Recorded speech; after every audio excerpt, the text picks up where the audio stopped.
When my husband passed away 12 years ago, the beach house became more than just a property. It became my heart. It held our laughter, our fights, our memories, and the last place where he held my hand. Every wave that touched the shore whispered his voice. Every sunset reminded me of us sitting together, promising to stay strong no matter what life brought. But as the years passed, my daughter Emily changed. She was once a sweet little girl who used to run with bare feet on that beach, building sandcastles and laughing endlessly. But life, greed, and the wrong people hardened her. She married a man who only saw money, not love. Slowly, she started seeing the world the same way he did. "Mom, no one needs an old beach house," she had said many times. "Sell it. Get rid of the burden. Live in the city with me." But I always said no. Until one morning, I woke up and the unthinkable happened. Emily stood in front of me, her voice strangely firm, eyes cold. "Mom, we're leaving tomorrow. I've sold your beach house." For a moment, my world stopped. I couldn't breathe, couldn't speak. Tears burned my eyes, but she didn't look away. She didn't hug me. She didn't even look guilty. "It's done," she said. "Sign the final papers tomorrow. We already got the money. You'll stay with us from now on."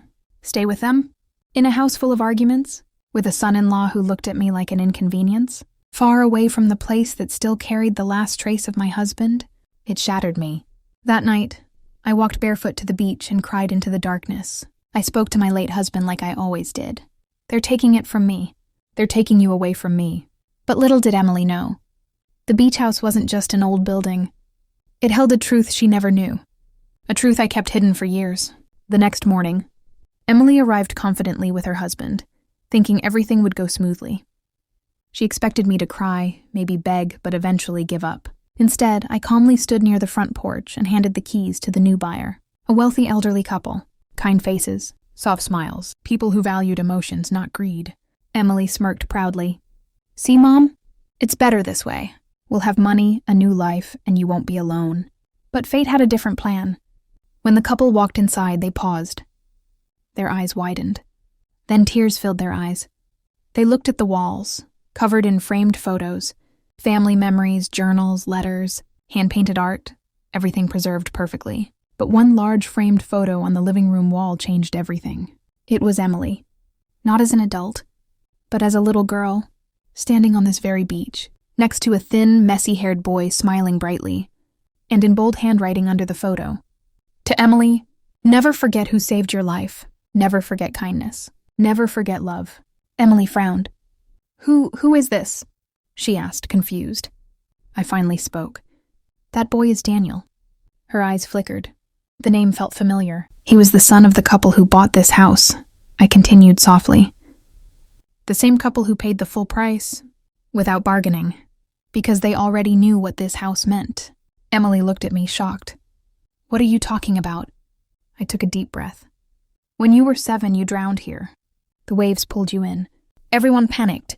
I screamed your name, and I thought I had lost you forever. Tears blurred my vision.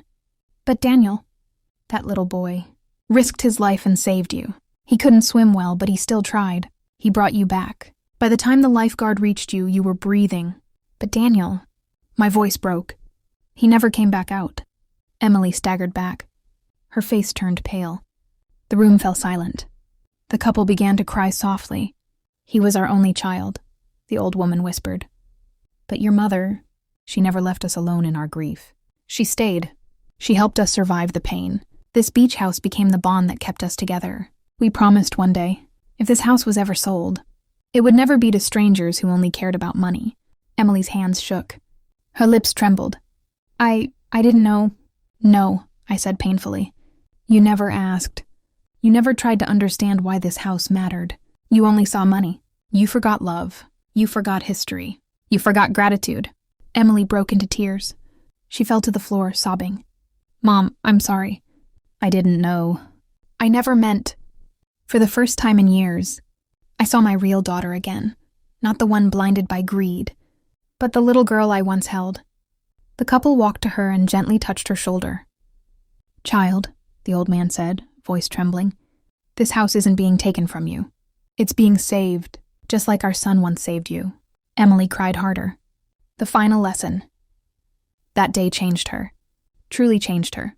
She canceled city plans, She cut ties with toxic influence. She apologized, not with words, but with actions. And every year now, she places flowers by the sea, whispering a thank you to the boy who gave her a second life. She finally understood. Some things aren't property. Some places aren't just houses. Some memories aren't meant to be sold. They are sacred.